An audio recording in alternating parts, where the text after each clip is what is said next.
Começamos. Tudo bem, Giovanni? Tudo bem, Luiz, e você? Tudo jóia. Hoje, como a gente vem falando, né, a gente está trazendo conversas com profissionais da áreas médicas e não médicas, né? E hoje a gente vai trazer, vai falar um pouco da filosofia, né, do filósofo, da graduação, um pouco também. Então, esse é o Giovanni Rodrigues, ele é um meu amigo de longa data, nós estudamos juntos no colégio. O Giovanni, ele é graduado em filosofia pela Universidade de São Paulo, né, a USP. Ele é mestre em Lógica e Filosofia da Linguagem e doutor em Ética Contemporânea pela USP também. Ele é professor de ensino médio e superior, editor-geral da revista O Farolete e tradutor para o português de clássicos da filosofia e literatura alemãs. É isso mesmo? Perfeito. Joia. Giovanni, obrigado mesmo por ter esse tempinho comigo, com a Trilearning, enfim. Estou muito feliz, porque você sabe que eu te admiro muito, desde a época do colégio, por várias coisas que a gente vai falar um pouco aqui. Então, obrigado mesmo. Eu que agradeço, uma delícia falar com você sempre. E conhecer a Trilearning, falar um pouco dela, vai ser legal. Vai ser muito legal. Giovanni, antes de falar da filosofia em si, da sua graduação e tal, eu queria falar um pouquinho lá do começo. Não precisa ser da época do ensino fundamental, não, porque nessa época eu não te conhecia, eu conheci no ensino médio, né, o ensino colegial. Mas como é que era a sua relação com os estudos? Com a leitura? Como é que era isso? Olha, você sabe que eu próprio tenho dificuldade de retraçar esse meu interesse pelos livros, que não é alguma coisa que estava muito presente na minha infância, na minha adolescência já, né? Ou melhor, não estava presente de uma maneira muito intensa. Ela estava presente. A gente tinha uma pequena biblioteca em casa, pequena mesmo. Isso aqui não tem nada a ver com o que eu tinha na infância, porque não é uma coisa que a gente tinha em casa. Mas eu me lembro de alguns elementos na minha casa que me chamavam a atenção para a leitura e que me faziam sozinho querer ir e ficar, né? A gente tinha uma coleção linda de contos para crianças, linda mesmo, assim, eram 4 volumes, todos ilustrados, grandes, e eu me lembro de passar horas no meio dessas coleções. E tem uma outra coisa também que é muito marcante para mim, que é o Drummond, o Carlos Drummond de Andrade. A minha mãe, ela sabia de cor recitar o José, e agora José, e agora você que é sem nome, que zomba dos outros. E isso sempre me impactava muito quando ela lia, e a gente tinha eu preciso ver, inclusive com ela, a gente tinha um voluminho creme do Drummond, que eu ficava extasiado de olhar. Eu não entendia direito, eu só gostava de ler o José, não lia mais nada, e aí eu acho que isso me levou para o mundo dos livros, e aí para essa carreira que eu acabei escolhendo, que é uma carreira de livro, né, basicamente. Muita leitura, né? Sim. E aí isso, mas aí no colégio, você falou que aí deu uma mudada, né? No ensino médio, né? No colegial, que deu essa mudada por querer saber, por querer fazer. Já tinha esse negócio de vestibular na sua cabeça? Como é que foi isso? Então, tinha uma coisa de vestibular na minha cabeça, porque eu tenho uma irmã mais velha que foi para universidade, né? E aí eu sabia da existência disso, né? Mas nunca foi muito um foco ou uma meta. O que aconteceu foi que a gente teve um professor muito marcante para mim, né? O Flávio, de História, que eu olhava para ele como um modelo e eu queria imitar ele, né? E, Era e, muito e bom é, mesmo. e é bem isso, era a vontade de conhecer, era vontade de saber, uma certa noção adolescente, né, de que é no conhecimento que tem várias formas de poder, né, e não só do ponto de vista mais cru de poder, né, mas de poder fazer as coisas, né, de ser mais hábil no pensamento, poder circular melhor no mundo com as pessoas e tal. E, e aí foi esse professor que me convidou especificamente para a área que eu achei que eu fosse assumir, que acabei não assumindo, né? Que foi a história. Eu não lembrava do Flávio, você falou, nossa, ele era genial mesmo, né? No colegial. Não, é daqueles professores que abrem mundos para você, né? E aí que eu me lembre, me corrija, Ivana, você estudava no colégio público, né? Eu estudei no ensino fundamental todo no SESI, que é um misto de público e Ah, no SESI, privado. isso. Tá. Isso. E aí a gente se conheceu no segundo ano, né? No primeiro ano eu estudei num colégio público e aí e aí como eu sentia, como eu já estava sabendo que eu precisava estudar mais para ir para o vestibular, pedi lá em casa para ir para um colégio que me preparasse para isso e aí por sorte a família pôde atender esse desejo. Nossa, eu lembro de uma coisa muito louca que uma das coisas que eu te admiro, eu já falei isso para você, acho, algumas vezes, que eu lembro, ó, que é muito difícil. Hoje a informação chega muito melhor, muito mais fácil, muito mais mastigada, né, pela tecnologia, evidentemente, mas há 20 anos atrás não era assim, né? Então você já ter essa pegada, né, essa coisa de, putz, eu quero vencer pelos estudos, eu quero fazer um vestibular, enfim, não precisa exatamente fazer universidade, mas eu quero vencer pelos estudos e você pedir para na sua casa e falou assim, eu quero ir para um colégio melhor porque eu quero estudar, não era muito comum, né? E aí uma coisa que me chama mais atenção ainda é que você foi no segundo colegial onde você se conheceu, estudou no colégio privado, que era bom, era muito bom, mas tinha coisa melhor, evidentemente. E você pediu de novo no segundo colegial para um colégio melhor ainda, né? Foi essa passagem, né? Eu estudei cada ano do colegial numa escola diferente porque eu tava, assim, a partir do segundo colegial, que eu comecei a estudar de verdade, quando a gente se conheceu, né? E tá com os amigos que estudavam também, né? Sobretudo um amigo Du que estudava muito e tá com ele ali, ver ele estudando e ter alguém que tem prazer para estudar, porque não tinha isso no outro colégio, né? Colegas que estudavam junto, né, que faziam a gente estudar. E aí isso me fez ver que dava para ir. E eu percebi que dava para ir mais. Tinha outros amigos que estavam nesse colégio, né, que iam forçar um pouquinho mais. E como justamente nesse ano eu decidi que eu ia para a universidade, que eu ia para tentar fazer uma universidade pública, eu falei, não custa, né? E, quer dizer, custava, era difícil para a família, né? Era difícil para a família, não foi fácil. Para minha mãe especificamente, mas ela fez um sacrifício e aí deu tudo certo. Isso para mim era de uma maturidade assim intelectual assim, porque era muito difícil você pedir né? Você pedia porque você queria estar perto do amigo, perto do primo, ou no colégio era mais pop. Você não, você pediu porque queria. Isso é fantástico, mano. Então você sempre teve uma maturidade precoce, assim, né? Você sempre esteve na vanguarda. E aí você arrebentou de estudar, né? Porque eu lembro que você estudava muito no segundo colegial, aí no terceiro você, eu lembro, assim, você se via ainda um pouco, porque tem aquelas turmas e tal, né? Ainda tinha você tocava também, cantava, mas você arrebentou de estudar. Eu lembro muito bem, você estudou muito, né? Sim, a gente se conheceu em 99, né? Em 2000 foi o ano do terceiro colegial que eu estudei muito. Mas, Luiz, você sabe que assim, eu estudei muito no primeiro semestre. Porque o vestibular de História não é dos mais difíceis, né? Que foi o que eu acabei prestando. E aí, quando eu percebi que eu já estava nos simulados, que eu já tinha chegado lá, aí eu fui mais tranquilo no segundo trimestre, né? Foi uma certa organização assim, e deu certo. Assim, essa é outra coisa. A minha família sempre me deixou me organizar muito autonomamente nos meus estudos, né? Nunca tinha nenhuma cobrança e tal. Poderia ter dado muito errado essa estratégia, né? De falar, mas deu certo, né? Eu me lembro que eu só queria ir para a USP. E aí eu nem fui fazer a segunda fase da Unicamp, então eu era metido pra caramba. Eu Eu lembro nem bem fui fazer a disso. segunda Não, fase da não que você era Unicamp. metido, pelo contrário. Você não foi fazer a segunda fase do Unicamp porque você estava convicto que tinha passado, né? Eu tava muito convicto. Essa convicção, ela é engraçada, ela é boa, ela dá propósito, mas ela não me deixou ver com clareza que existiam outras possibilidades, né? A convicção, ela é engraçado. Ela é como se fosse um foco de luz que você lembra? Você fazia isso quando você era criança, de pegar uma lupa e fazer o Uhum, sol para matar a formiguinha? uhum. A convicção é tipo, ela te dá muito foco, mas ela te fecha completamente a perspectiva, né? E foi isso que aconteceu comigo. O que foi ótimo, né? Deu tudo certo, mas E aí, então, assim, você prestou primeiro história, né?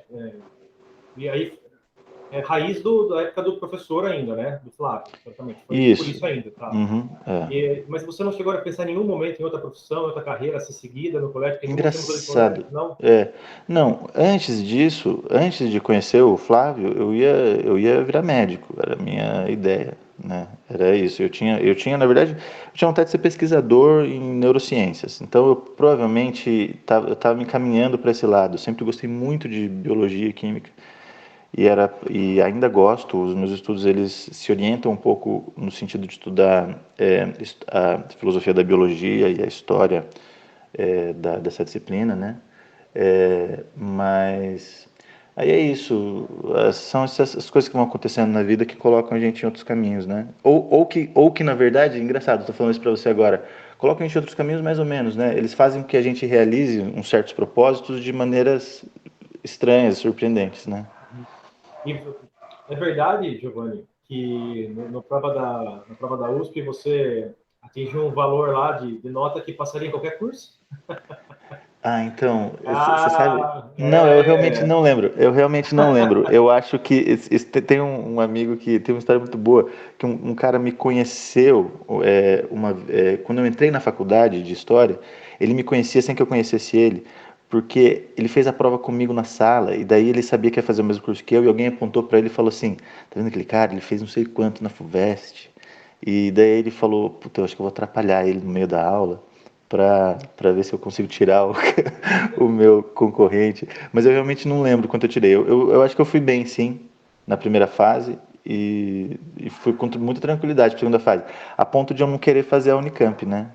Sim. É. Você só prestou essas duas, né, na época, né? Só prestei essas duas, é. Tá.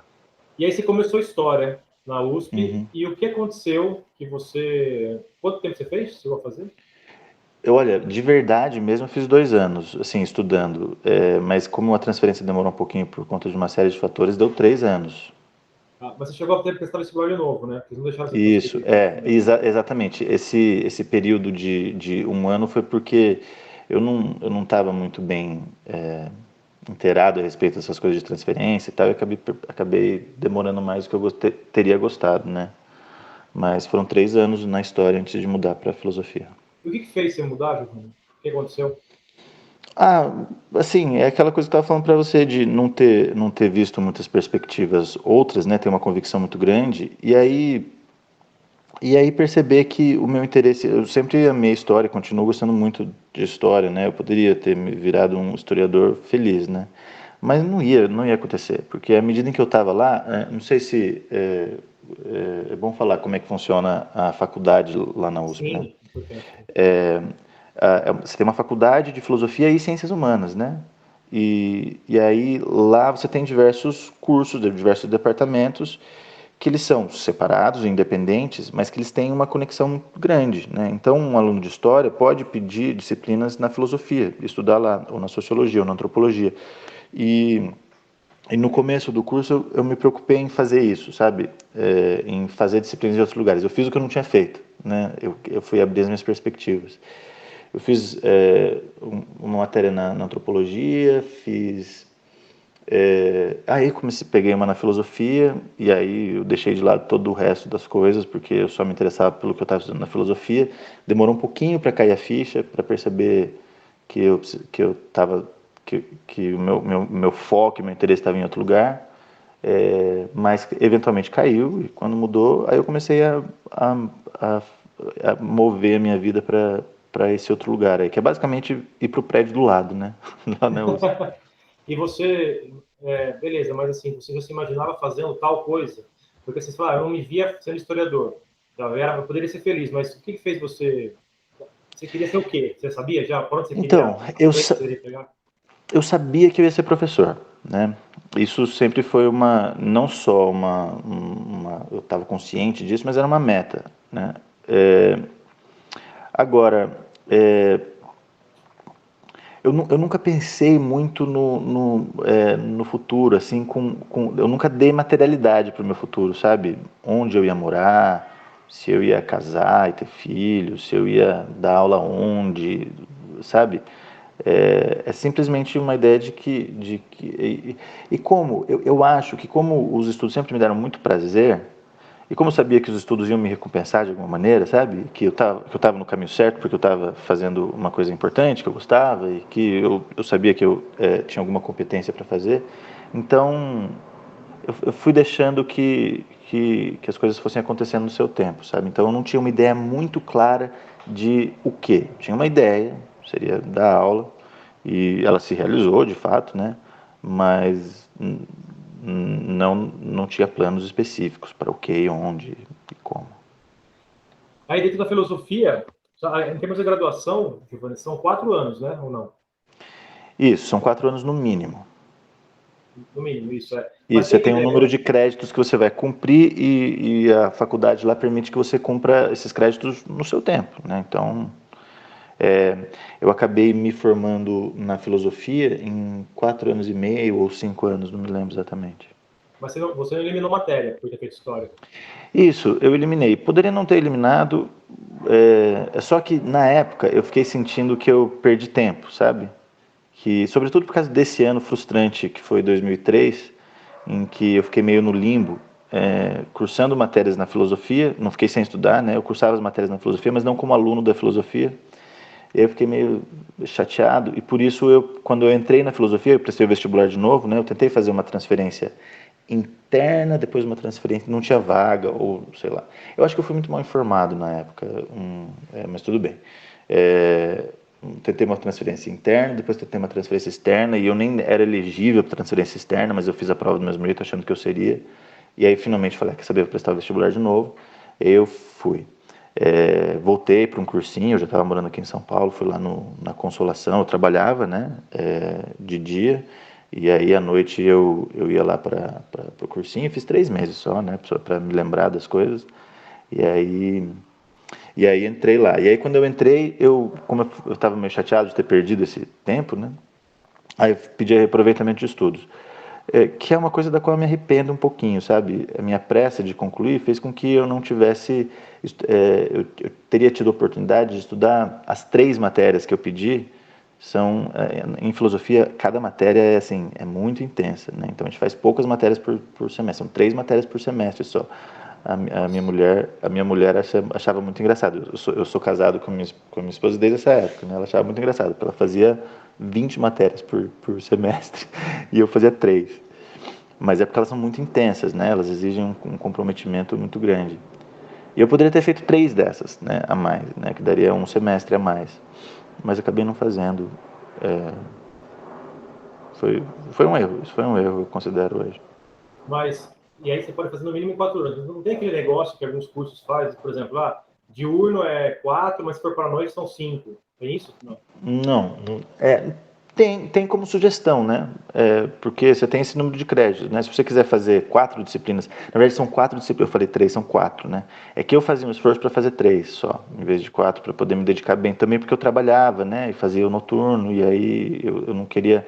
Aí eu fui percebendo que eu não podia apressar as coisas, né? Isso eu percebi, né? Que como eu tinha menos tempo para dedicar e para estudar fora da sala de aula, né? Então eu fui fazendo as coisas ao meu tempo, né? Então, de fato, é isso que acontece, né? O noturno ele demora um pouquinho mais, se você tem essa preocupação de não apressar as coisas, mas daria para fazer em 4 também, chama FEFELESH, a faculdade. Celeste, né? É o Instituto Celeste de Humanas.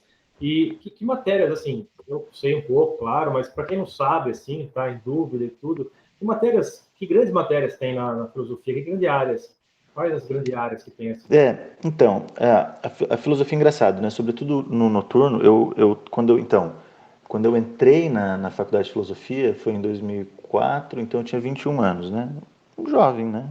E foi muito interessante fazer o noturno lá, porque tinha muita gente mais velha que estava querendo procurar isso, né? Alguma coisa a mais que a filosofia vai oferecer, que não seja especificamente para quem vai seguir carreira, virar professor, ou virar um acadêmico na área, um escritor, coisa do gênero. E assim, a filosofia, ela é, sobretudo na USP, ela é uma faculdade de erudição, né, para você virar um erudito, né, para você conhecer clássicos e saber estudar e ganhar autonomia na hora de conhecer as principais referências da história do pensamento ocidental especificamente. É, então é isso, aí você vai estudar ética, né, bastante ética e filosofia política, vai estudar bastante metafísica, teoria do conhecimento, vai se apropriar de bastante reflexão a respeito da contemporaneidade e ser apresentado com alguma profundidade a pensadores. E aí, a partir daí, você vai ganhando um cabedal, ganhando um repertório que vai te permitir fazer o quê? Mil coisas, né?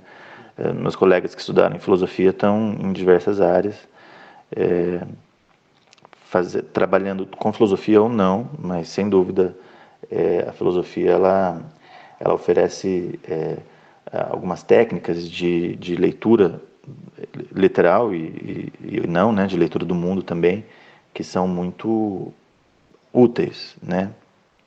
Sobretudo no caso de pensamento analítico e autoconhecimento. São duas coisas que você sai de lá com isso, né? Então, para quem sente a vocação para o pensamento, é uma disciplina, é uma faculdade excelente, né? Para quem tem curiosidade, gosta de ler e de pensar abstratamente, é muito legal fazer como uma segunda graduação, quando você estiver um pouquinho mais velho. E é impressionante como, assim, pelo menos quando eu estava na faculdade, a média dos alunos do noturno é assim, 30, 40, gente de 50, gente de 60 anos estudando, voltando para estudar. E é ótimo, foi muito bom ter conhecido esses colegas mais velhos. Te, me pôs no chão, sabe? Eu ia até perguntar de uma forma mais contemporânea da filosofia, né? Mas antes, só que eu não acabei não perguntando. A questão de escolhas, né? Quando você prestou história, falou que queria ir para a história, e mesmo depois, quando você largou tudo, entre aspas, né, e transferiu para a filosofia, você sentiu algum preconceito, Giovanni? Sei lá, família, colegas, amigo não, porque né, quem é amigo mesmo, não, mas assim, colegas, sociedade, alguma coisa assim, não. Ah, fazer Não. esse curso aí, para quê? Nada a ver. Ah, tá. Sim, sim, sempre piadinha, né? Brincadeira. Tem as piadas, tipo, tem a piada clássica. Você é professor, mas como é que é a piada? Você dá aula ou você trabalha também? Tem essas coisas assim, né? É, Ou, e também de. Mas isso é uma coisa a gente ouvia de todas as profissões, né? Assim como hoje, né? Existe uma insegurança muito grande a respeito de como vai ser o mercado de trabalho no futuro, né? Já tinha isso na nossa época, né? E eu me lembro que a piada não era tanto com o professor de história ou de filosofia, mas era com o engenheiro. Que hoje em dia está tão difícil que o pessoal se forma em engenharia e abre carrinho de cachorro quente, né? Porque não tem lugar para todo mundo. Então não tinha nada de específico assim. E na minha família não tinha muita essa preocupação, sabe? Eu e a minha irmã nós somos os primeiros a estudar na família, no ensino superior. Então o que viesse seria lucro lá, sabe? Então sair de história para filosofia não fez uma grande diferença. Minha mãe que me apoiou irrestritamente, assim, por causa daquilo, não, eu confiava, né? Falava, ele sabe o que ele está fazendo, toca, ela fazia isso desde novinha. Então foi ótimo, tive muita sorte nesse ponto. Eu sei que às vezes quem troca de carreira tem que lidar com várias resistências, né, Luiz? internas, né? Sim. Começando pelas internas. Aproveitando que você falou isso agora, mas antes estava falando da filosofia. Então, o cara que vai estudar tem sua vocação, tem seu interesse cultural, digamos assim, né? O curioso, né? De reflexões e tudo tal, mas com que, né? O filósofo, o cara que se formou em filosofia, ele pode trabalhar. Eu sei que é muito vasto, evidentemente. Pode ser desde de um pensador, desde dar aula, desde um escritor, de um tradutor, enfim, mas o que ele pode fazer tanto? Como é Olha, que o mercado pode esperar dele? Onde ele pode ir? olha, Onde ele pode ir?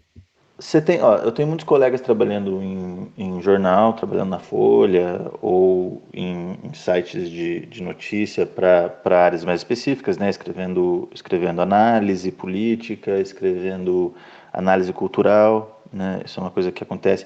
E assim, é um tipo de carreira que, na minha opinião, você precisa estar em lugares centrais, né? Então, você precisa estar num grande centro urbano, Belo Horizonte, São Paulo, Rio de Janeiro, Recife, né? Onde existe uma vida cultural, porque não tem outro jeito, você trabalha no mundo da cultura. Você tem colegas que trabalham justamente em centros de cultura, né? Como o SESC, ou trabalham em institutos culturais mais específicos, que dão cursos para o grande público, coisas como a Casa do Saber ou o Palas Atenas, né?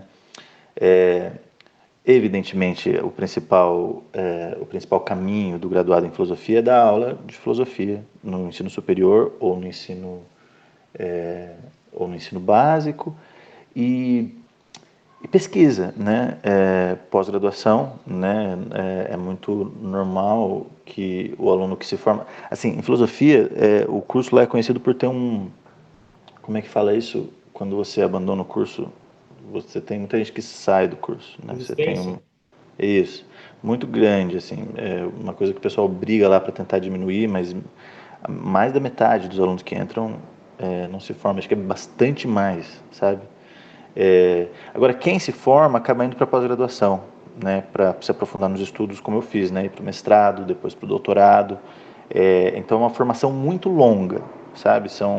Foram 5 anos de graduação, depois mais 3 anos de mestrado, depois mais 4 ou 5 anos de doutorado, vai contando aí, né? Para você dizer, completei a minha formação, né? Então, você completa a sua formação muito mais tarde que as outras carreiras, caso você vá para essa área. Mas depois é isso. Eu próprio, veja, assim, uma coisa que parece não estar relacionada com a filosofia, mas você lê o meu currículo aí, eu tenho 3 áreas de atuação, né? Eu dou aula no ensino, ou 4 praticamente, né? Eu dou aula no ensino médio, dou aula no ensino superior de ética nos negócios, dou aula, eu sou editor de uma revista filosófica, que é o Farolete. Inclusive, você tem esse negocinho de você colocar depois aí, ó, o Eu vou pedir para farolete.com.br. eles. Vou Isso. pedir. Clica aqui no canal. Arrasta para cima. Isso, é a revista Farolete, que é uma revista de divulgação filosófica. E eu sou tradutor também, né? Agora, a quantidade de estudos que a gente faz em filosofia, e os nossos professores lá exigem muito isso, estudo de línguas, né? Então, eu estudei muitas línguas. E aí, quando você tem as línguas, você percebe que você tem esse recurso, você começa a traduzir, né? Então, é imediatamente ligado a isso. Eu comecei a traduzir, não era a minha intenção quando eu comecei a estudar alemão especificamente, né? Minha intenção era estudar filosofia alemã e literatura alemã, que é a área em que eu me especializei, mas aí, lógico, né? Começam a surgir as oportunidades para que você traduza. Então, aliás, agora estou num projeto de fôlego para traduzir as obras de um filósofo austríaco que é o Wittgenstein, que está dando um trabalho muito intenso e tal. Então, para traduzir filosofia, você precisa ser filósofo, né? E precisa conhecer línguas. Então, e aí é assim que funciona, né? E aí, assim, os caminhos se abrem, e eles não são muito previsíveis.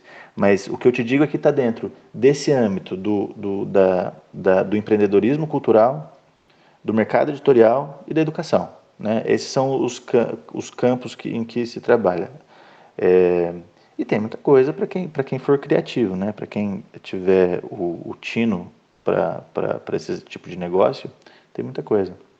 E eu queria perguntar, você falou, é importante estar num grande centro. Concordo plenamente, mas com a tecnologia, por exemplo, e com a pandemia que mostrou isso de coisas online, aulas online, encontros, experiências que a gente está fazendo aqui agora e tal, mesmo assim ainda é importante o filósofo estar num grande centro?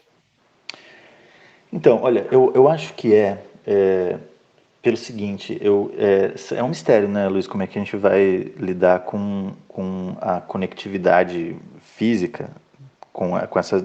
A pandemia acelerou muito isso, a gente sabe, né? Isso que a gente está fazendo aqui não era uma coisa usual para a gente, embora as possibilidades que estavam lá não eram usuais. Então é muito difícil de avaliar o quanto essas formas vieram para ficar. Mas tem um negócio de você ter uma vivência com outros que te mostra para outros e mostra outros para você. O que eu estou dizendo? É, por exemplo, chega muito trabalho para mim que a gente que estudou comigo, entendeu? Ou que trabalhou comigo em algum lugar, né? E aí a pessoa conhece alguém que está procurando um especialista em ética nos negócios. Aí a pessoa conhece o Giovanni, eu trabalho em tal lugar, e aí eu vou para lá. Ou alguém que estudou comigo e se lembra dos meus interesses lá, ou alguém que sabe que tem um tradutor do alemão. Então, é o networking, né? E nesse ponto específico, pro trabalho, que tá junto com as pessoas, né? E se mostrar, né? E conhecer as pessoas, é isso que faz diferença. Agora, eu tenho a impressão que o contato virtual, ele tira um pouco da potência desses contatos, porque você precisa viver essas coisas intensamente, né? Eu, eu E tem uma outra coisa, né? Por exemplo, estudar na USP, eu me lembro que eu falei para você que eu estudei com colegas mais velhos, né? Sim. E lá na USP tinha um desses colegas que tinha vindo da PUC, de filosofia, é, da PUC São Paulo. E aí eu perguntei, e aí, por que você veio da PUC? A PUC mudou minha vida. Professores excelentes, uma instituição sólida. Mas por que você mudou? Porque os melhores alunos estão aqui. Era isso.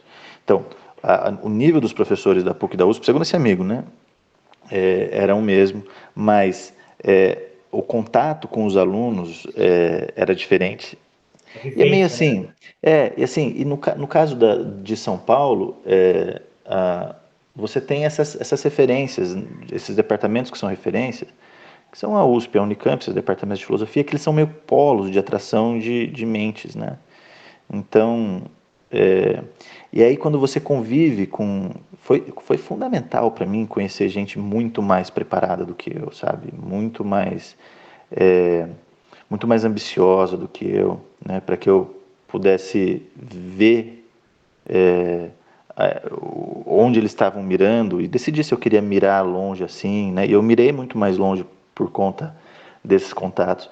E eu acho que estar nos grandes centros é mais ou menos isso, assim, sabe? É lógico, pode ser que o grande centro de atração de uma determinada área não seja também uma capital super populosa, né? Pode ser, sei lá, que o polo de atração de ciências biomédicas não seja São Paulo. Normalmente né? Mas é o caso de pesquisar com clareza e saber entender para onde as mentes estão indo, né? Eu concordo Porque é isso que faz plenamente, diferença. porque isso eu acho que em várias áreas assim, né? O que estimula a gente são alguém que está ao nosso redor, né? Então, se você está com pessoas, nem sei se a palavra são melhores, mas você tem que ter esse entusiasmo, né? Você tem que ter esse brilho, né? De ter a mais. Então, eu concordo. Então, você está numa turma que não te motiva, né? Como É. aluno, putz, E você lembra, é o exemplo que eu dei daquele nosso amigo Du, no segundo ano do colegial, né? Ter amigos que estudam faz diferença para você estudar, né? E exatamente. você entrar nos círculos que te desafiam, né? E que te potencializam também, né? Isso faz toda a diferença. É, é isso, né? Conhecer. E por isso que eu acho, conhecer gente legal, gente entusiasmada, gente feliz, gente que te impulsiona, por todos, não só intelectualmente, né? Mas estou falando também de outros tipos de amizade também, sabe? Gente bacana. Estar cercado por elas é muito importante, né? Aliás, isso é o elemento fundamental da formação, eu acho, é amigo, né? A família é o suporte, né, de onde você sai, é aquela que te dá os valores mais básicos, mas os amigos é você que escolhe, né, e você escolhe aqueles que vão te impulsionar para frente, né, você vai se cercar daqueles que vão dar mais ou menos os limites do seu mundo. Os limites do seu mundo são dados pelas pessoas que você conhece, né. Agora, como isso fica na internet, no mundo da internet, poxa, eu tenho minhas desconfianças sérias com relação aos limites da sociabilidade e dando aula no ensino médio para adolescentes durante a pandemia. Isso se mostrou assim muito claramente para mim, os limites da convivência, da troca de informação e de conhecimento por essas plataformas, tem um limite muito grande.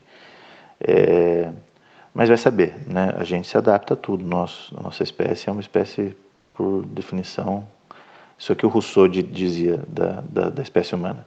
A característica principal do ser humano é a perfectibilidade, ou seja, a capacidade de se aperfeiçoando progressivamente, de acordo com o que o Darwin falava também, né? De outra forma, exatamente. E aí, vou perguntar, duas perguntas vou fazer, tá? Primeiro, como você vê o filósofo, a filosofia, nos dias de hoje? Em termos de importância, de reconhecimento, de valorização, eu perguntado de salário, não quero saber valores, mesmo porque eu sempre pergunto isso, mas eu nem quero saber, porque não é por aí mesmo, né? É só o que você acha, aí já vou emendar outra. Tá, não sei se é 5 anos ou 10, as escolas vêm querendo colocar algumas matérias que, na minha opinião, são muito importantes, da formação do jovem, que é sociologia, filosofia, enfim, tal, né? Matérias que na nossa época não tinha, e se tinha era muito pejorativa, que é a linguagem que era nos passada, né? Não dava a devida importância. Como você vê isso hoje, Giovanni? Olha, a primeira coisa eu acho o seguinte, como muitas profissões, não todas, a filosofia é uma coisa que exige aptidão e vocação, né? Então, a primeira coisa o cara precisa sentir o chamado, né, para o negócio. É meio que nem carreira religiosa, né? Assim como é o caso da sua carreira também, né? O cara precisa ter o chamado ali, alguma coisa que vai puxando ele, porque são carreiras difíceis, né? Por motivos diferentes e por vários motivos. Então, a primeira coisa é essa, né? Você tem que estar afim de fazer isso. Aí, se você tem a vocação, se você se dedica, se você consegue executar bem ali as suas coisas, eu acho que o mercado te absorve, né? E tem uma coisa muito ambígua com relação ao modo como o filósofo é visto na nossa sociedade, né? É muito ambíguo mesmo. Por um lado, e eu vivo isso, por exemplo, alunos que vêm me falar que vão estudar filosofia, eu seguro, eu não recomendo mesmo. A não ser que esteja a vocação ali, né? Aí eu incentivo, lógico, por conta dessa ambiguidade, porque por um lado, o filósofo é muito admirado na nossa sociedade, né? A filosofia tem uma aura em torno dela, que a aura da sabedoria, né? E de tratar de elementos tão fundamentais da existência humana, né? E de perguntas tão fundamentais da existência humana, isso faz com que todo mundo tenha uma certa curiosidade pelo que faz o filósofo, né? E quando um filósofo aparece na televisão, é natural que as pessoas ouçam, abram um pouquinho o ouvido para falar, vamos ver o que esse cara tem para dizer. E normalmente saem coisas interessantes, né? Por outro, você tem o estigma do cara que não vai conseguir ganhar dinheiro, né? E a nossa sociedade ela vive essa tensão mesmo, né? A tensão do valor moral, por assim dizer, né? E do valor econômico, né? E a filosofia ela está muito aqui no valor intelectual, moral, espiritual, né? E o dinheiro não vem, né? Mas por um lado isso é verdade, né? O filósofo nunca vai ser rico, ou nunca não, né? Às vezes acontece, conheço vários casos de gente que estudou filosofia, é filósofo, ficou rico trabalhando. Mas provavelmente não vai ganhar muito dinheiro. Mas se você é bom na sua área, né? Se você é dedicado, e se você é aplicado, se você tem sorte também, né? Que isso é fundamental, não dá para excluir esse fator, porque é muito importante. Você vai ter uma boa vida, você vai conseguir fazer as coisas que te dão as condições básicas de viver bem. Então, por exemplo, você precisa ter dinheiro para comprar livro, você precisa de dinheiro para viajar e conhecer o mundo, para estudar a língua, e sobretudo, no caso da filosofia, né, você precisa ter dinheiro para ter tempo livre, né? E para poder continuar estudando e se aperfeiçoando, e dá para fazer. E veja como é que é, né? É uma coisa meio que um círculo que é virtuoso no caso, né? Porque por que filósofo não ganha dinheiro? Porque assim, talvez não seja, eu estou generalizando aqui, né? Mas é porque querer ganhar dinheiro não fecha, sabe, a conta. Eu tenho a impressão que se tem sabedoria no mundo, ela está em vários lugares, né? Não só na filosofia. Mas, poxa, que o dinheiro tem que ser meio e não fim, né? Esse é o tipo de sabedoria mais disseminada que você tem por aí. O difícil é executar isso, né? O difícil é conseguir, por exemplo, o difícil é você conseguir resistir ao apelo do dinheiro. Porque acontece você começar a ganhar dinheiro e não saber parar, né? Ou o contrário, né? Você não ter nenhum talento para ganhar dinheiro e não conseguir fazer nada porque não vai, ou não, e no nosso país o mais comum é nunca ter tido a oportunidade de ganhar dinheiro, né? Mas em todos esses casos, né, o dinheiro tem que ser meio e não fim. E a filosofia te permite isso, te permite, né? a carreira é uma carreira que pode ser muito promissora do ponto de vista da realização pessoal. E esse é o mais importante, né? Do ponto de vista da realização pessoal, o filósofo ou o professor de filosofia está com a faca e o queijo na mão. Por Eu tantos respondi as caminhos que você perguntas? pode. Não sei Sim, se eu, sim. se eu viajei demais. Não, respondeu. Mas aí eu já quero emendar então do futuro, Giovanni. O que você acha do futuro da filosofia? Em termos de trabalho mesmo, ou de reconhecimento e tudo, os campos que possam vir a acontecer, com as tecnologias e tudo, com as escolas cada vez mais querendo fazer o aluno, pelo menos, né, a intenção é essa, né, que a gente vê, que é fazer o aluno pensar um pouco mais, ele estar mais preparado, moralmente falando, não só para o mercado de trabalho, aquela coisa quadrada que a gente passou por isso.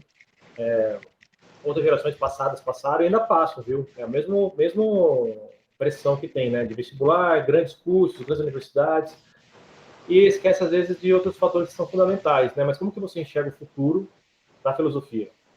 De 5, Então, 10, 20 anos daqui? tem duas perspectivas, dois campos de avaliação. Um mais pessimista e outro mais otimista, né? Vou começar com o mais pessimista. A tendência das novas legislações de educação no Brasil é de dar ênfase no ensino técnico, né? E, e embora o novo ensino médio, né,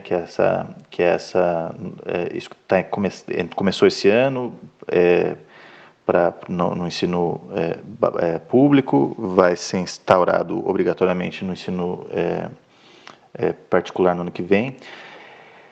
Esse novo ensino médio, essa nova legislação para o ensino, ela é muito humanista no papel, mas ela dá muitas possibilidades para que os alunos simplesmente não estudem essas carreiras humanistas, né? E que não tenham essa formação intelectual, né? Cívica e de contato com clássicos do pensamento, né? E eu acho que é isso que vai acabar acontecendo, né? Lógico que algumas instituições estão muito atentas a isso, e isso pode acontecer já colocando um otimismo aí, né? As instituições, elas podem querer colocar um diferencial nos seus currículos, né? Sobretudo as instituições privadas, né?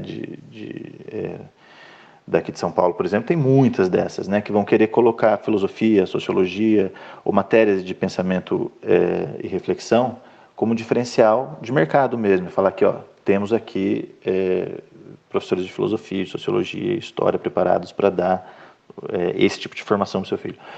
Ocorre que, ainda na parte pessimista, né, a nossa sociedade é uma sociedade muito tecnicizada, muito voltada para valores mais materiais do que espirituais, e faz com que a filosofia acabe virando, na ordem das prioridades, ela vai lá embaixo, né? Então, existe uma tendência de perda do peso que a filosofia tem na formação, e aí a carreira do filósofo acaba sendo prejudicada, né?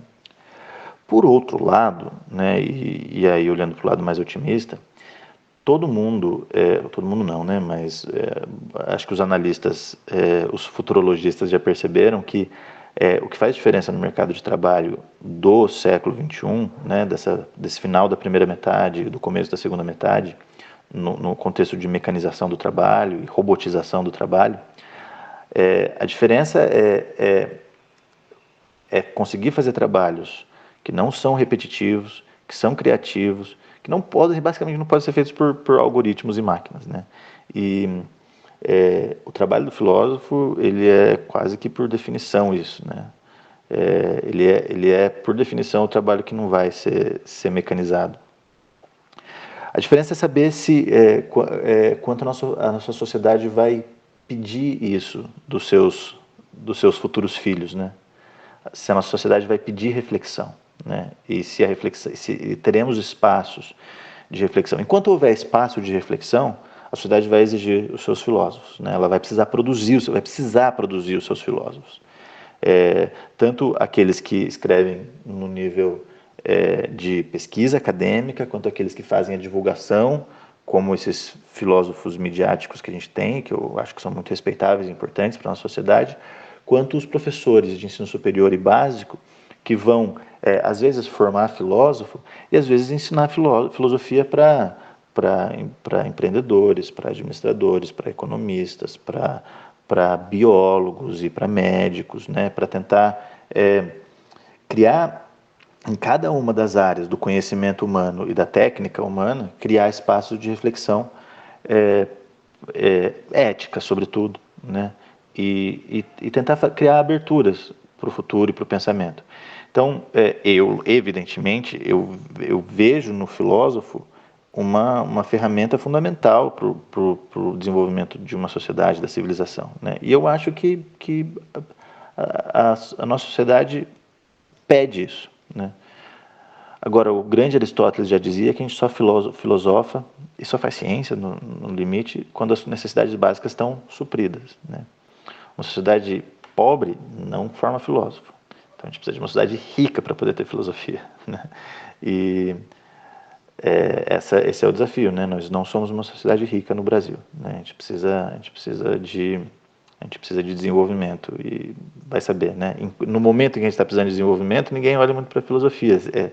Então, a balança está aí, né? Tem motivos para pensar que a filosofia vai vingar e motivos para pensar que a filosofia não vai vingar no Brasil. Baseado essas duas visões que você tem, que eu concordo muito, você já falou um pouquinho disso, mas se um aluno seu, ou qualquer aluno, vem, um jovem qualquer, pode ser 15 anos, pode já estar na faculdade, ser mais velho, estar num outro curso, querer mudar, até um cara mais velho mesmo, que é uma segunda profissão, ou uma segunda formação, digamos assim. Você é um defensor da filosofia, da graduação? Sou, mas daquele jeito, né? Eu acho que precisa ter vocação. Porque senão você vai causar sofrimento no jovem, assim, sabe? Eu conheço muita gente que se frustrou muito com a filosofia, abandonou e se ressente dela, sabe? Porque prefere estar em outro lugar, né? E demorou para perceber, né? Então, assim, uma coisa que eu diria, né? Se você sente que é por aí o caminho, vai e faz. Mas sempre fica reavaliando, né? E sai, vai para outro lugar, né? Eu estava lendo um livro aqui, esse livro aqui, ó. Esse aqui, ó, o Solomon, um livro sobre o Nietzsche. E um cara que eu gosto muito, ele escreveu bastante sobre ética nos negócios, só que ele é um acadêmico da Universidade do Texas, eu acho.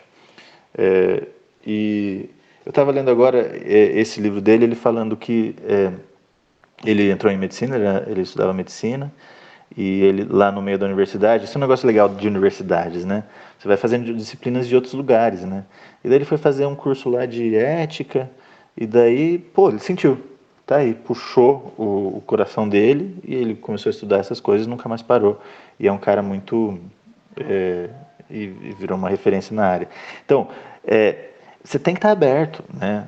Se você está estudando medicina e a filosofia te puxou, vai, e vice-versa. Se você está estudando, não sei, por exemplo, educação física, e aí a medicina te chamou, né? Acontece, né, Luiz?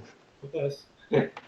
Para todo mundo. E é isso, essa não pode ter mais essa mudança, né? Mas às vezes não tem alguém que guia, né? Alguém que oriente e tudo tal, que é uma das nossas visões também, né? Da Trilane, exatamente isso, né? Para descobrir o potencial de cada um e A dificuldade é essa, né? Parece fácil, né? Falar assim, o que você diz? Se tiver potencial, se tiver vocação, vai. O problema é saber avaliar isso. E quando você tem 16, 17, 18 anos, é um mistério. A gente está falando isso e é um mistério, né? Como você faz com que isso que está oculto, né? Em você lá, suas potencialidades, né? Se tornarem coisas reais. Por um lado, isso é uma coisa que exige tempo, né? Que é uma coisa que... como é que você fala para alguém que está querendo decidir agora que você precisa de tempo, né? Por outro, assumir riscos, né? E errar, assumir o erro. Falar assim, não, eu sinto agora que esse é o negócio e se eu errar, eu volto atrás. Então, a gente perde alguns anos se a gente erra, né? Mas tem alguns arrependimentos que eu tenho da minha formação, mas nada muito sério.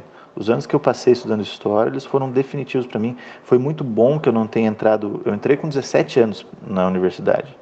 Eu fico muito feliz de não ter entrado com 17 anos na faculdade de filosofia, porque eu tenho a impressão que ela exige um pouquinho mais de maturidade. 21 anos, ok, foi ótimo, sabe? 20, na verdade, né? 20, 21. Não, imagina, deve ser um soco no estômago, né? Porque É, grandes obras, grandes foi. pensadores, meu Deus. Isso, foi estudar história foi um soco no estômago, né? Um dos motivos é isso, né? Nunca é como você esperava que ia ser, né? Mas medicina também, você acha que é diferente? É, É muito complexo, aquelas matérias, assim, um volume muito grande, o raciocínio. Algumas matérias tem que raciocinar, algumas é memorizar, assim, são grandes volumes, né? Então, tem cada um na sua dificuldade, né? Cada um tem o seu calo. Mas, pô, foi muito esclarecedor, até para mim. Por isso que é importante esse conteúdo, né? Que a gente não acha, né? Você vai ler um livro, vai procurar o que a gente tava, uma psicóloga que eu gravei já também, que é no caso da minha prima, ela falou assim, na nossa época, se você queria se pensar em alguma coisa, você tinha que pegar um guia de estudante, lembra? Escrito com um parágrafo lá, o que faz o cara de filosofia, pelo amor de Deus, né? E tinha que até achar alguém que fez, que estudou, e achava, hoje em dia você tem acesso, né? Então esse bate-papo com você, por exemplo, pô, não tem o que falar. Para mim já é, ajudou muito, né? Imagina outras pessoas. agora, você tem razão em relação a isso, mas por outro lado, é muito difícil lidar com essa quantidade de informação também, né? Eu acho Sim, que a Tree Learning tem essa vocação, né? A informação está toda à disposição e é muito difícil acessá-la, né? É a mesma coisa que você tá num restaurante e você chega e você tem um menu pequenininho, você escolhe fácil, né? Se você tem aquele menu de 12 páginas, você vai demorar muito mais para decidir. E eu gosto de menu pequeno, Luiz, não sei o que você acha disso. não, eu também, só que olha que paradoxal, ao mesmo tempo, né, já que é para pensar assim, ao mesmo tempo, mesmo tendo um menu pequeno, você pode colocar na boca e não ser aquele sabor que você imaginava, né? Exatamente, é. Então, assim, é muito Então, mas o que eu complexo. estou dizendo é assim, o que eu acho é que e essa é um dos futuros do mercado, né, em todas as áreas do século XXI. Dado que a gente atinge um nível de complexidade social na sociedade da informação tão grande, a gente precisa de alguém que filtre informação, né? Então, a gente precisa de curadores, né? E você tem curadores de todo tipo. Você tem, por exemplo, você tem esses serviços, né? Eu gosto muito de tomar cafés especiais. Eu assino um serviço, os caras me mandam 3 grãos de cafés diferentes por mês para que eu possa provar, testar, sem que eu fique fazendo a pesquisa dos melhores cafés, das melhores regiões e tal. Você tem, por exemplo, esse serviço para livro, você vai, uma curadoria de livros, etc. Você tem plataformas de streaming que fazem curadoria de filmes, para quem gosta de cinema, de bom cinema, né? Eles vão fazer lá a curadoria.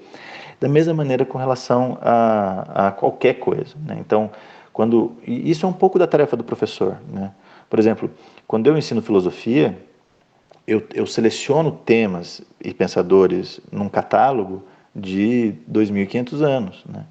E os meus alunos, as instituições nas quais eu dou aula, elas têm que confiar no meu senso crítico, né, no meu crivo, para poder dar para os meus alunos aquilo que é relevante para eles, é, né, na hora que ele vai dar. E aí, na hora que ele vai estudar. Aí, com relação à carreira, é a mesma coisa, né? Você fala, não, toda a informação hoje está disponível para ele. Eu não sei se o guia do estudante, eu acho o guia do estudante o melhor começo ainda, é que parou de publicar, não sei se você sabe disso, não tem mais o guia do estudante, eles pararam de publicar, mas era uma excelente porta de entrada, né? É um Porque livro aí que você, tinha, talvez, né? Também. exatamente, porque daí mas até hoje eu penso, porque você começa ali, e a partir dali você filtra, e daí você filtrou, aí ajuda, né? Aí você consegue procurar. A quantidade imensa de informação paralisa, né? Você não sabe por onde andar. E você precisa de um começo, você precisa que alguém, ou que alguma instituição, ou que alguma publicação te indique qual é o primeiro passo e talvez qual é o segundo, para que depois os terceiro, quarto, quinto, sexto possam ser dados por você. Ah, não, eu concordo plenamente. Isso é verdade, aí faz sentido agora. Talvez eu tenha querido agora. Concordo, acho que como a primeira é uma triagem, eu acho que serve, assim como um teste ocupacional, por exemplo, né? Ele não é Isso. definidor, mas ele acende aquela centelha, né? Então aí faz você raciocinar e te dá um leque um pouquinho afunila, mais ou menos, te dá algumas opções e faz você já começar a ter insight, mas nem todo mundo também é igual a gente, igual você, que pega o negócio e vê com clareza, né? Mas, pô, que legal, me ajudou muito essa conversa, acho que vai ajudar muita gente também. Tomara, que legal. Não, lógico que vai, isso eu não tenho dúvida. Agradeço demais, Giovanni, de novo, você, pela disponibilidade, sei que você faz muita coisa. Você falou mesmo, né? Uma coisa inteligente que você falou, uma das é que você tem que ter tempo, né? Então, é É, importante essa. Não, acho que para tudo é assim também, né? A gente também, como médico, tem que estudar, outras profissões também tem que estudar. Estudar, o que eu digo é sentar mesmo, estudar, ler, né? Qualquer profissão, sim. não importa se o cara é músico, se o cara é arquiteto, não interessa. Tem que estar estudando, tem que estar atualizado, né? Isso é importante. Isso era critério para você saber distinguir na Grécia Antiga o cara que é escravo e o cara que é livre, você pergunta se ele tem tempo. Quem dispõe do seu próprio tempo é livre, quem não dispõe do seu próprio tempo é escravo, segundo o modelo da Grécia Antiga, né? Meio que vale pra gente, né? Então, eu acho que trabalhar para que você um dia possa gozar do ócio, né, e do tempo livre, essa é uma meta, né? É difícil de alcançar, super difícil, né? Por mil motivos, né? Primeiro porque é difícil de arrumar o emprego que consiga te fazer isso, né? Segundo porque é difícil querer isso, porque quando é aquilo que eu estava falando, né? Você tem pressões, por exemplo, você quer gozar de status social, né? E status social não se ganha com não trabalhando, se ganha trabalhando, né? E aí para os jovens isso é uma coisa que é muito difícil de viver, né? Exige alguma experiência, exige algum esforço de autoconhecimento, exige uma capacidade de renúncia a algumas metas, né? Exige você querer saber o que você quer, né? E isso para os jovens que eventualmente estejam ouvindo a gente é uma coisa que vem com o tempo, né? Mas é só com o tempo que ele vai vindo e com um esforço constante de autoconhecimento, tentar entender o que você quer, né? O que te faz feliz, o que te faz...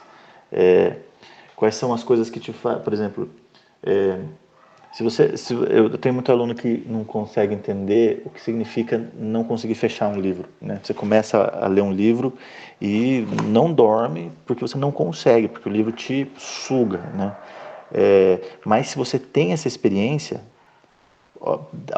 assim, você está no lugar certo se você vai continuar no meio dos livros. Você vai querer mais desses livros, né? E se o conhecimento é uma coisa que te dá prazer e vontade de continuar, pô, tá aí, você achou uma coisa, né? E isso eu tô falando do livro porque essa é a minha experiência, né? Mas Sim, mas é excelente tem exemplo. mil outras coisas que te puxam, te sugam, que te fazem bem e que te colocam um pouco acima do básico, né? Te dão paixão e te dão foco e propósito. E, e se não tiver isso na vida, aí a gente é escravo mesmo de que seja lá quem for, né? Genial, genial mesmo. Mais uma vez, muito obrigado, Giovanni. De verdade mesmo. Tá? Legal, Luiz, foi ótimo. Sempre ótimo falar com você. Falaremos muitas outras vezes Com ainda. certeza, com certeza. Obrigado mesmo. Vou te ligar aqui, fica aí que a gente bate mais um papinho. E obrigado mesmo mais uma vez, tá? Beleza. Falamos de filosofia, falamos com o Giovanni Rodrigues. Valeu, Giovanni, obrigado.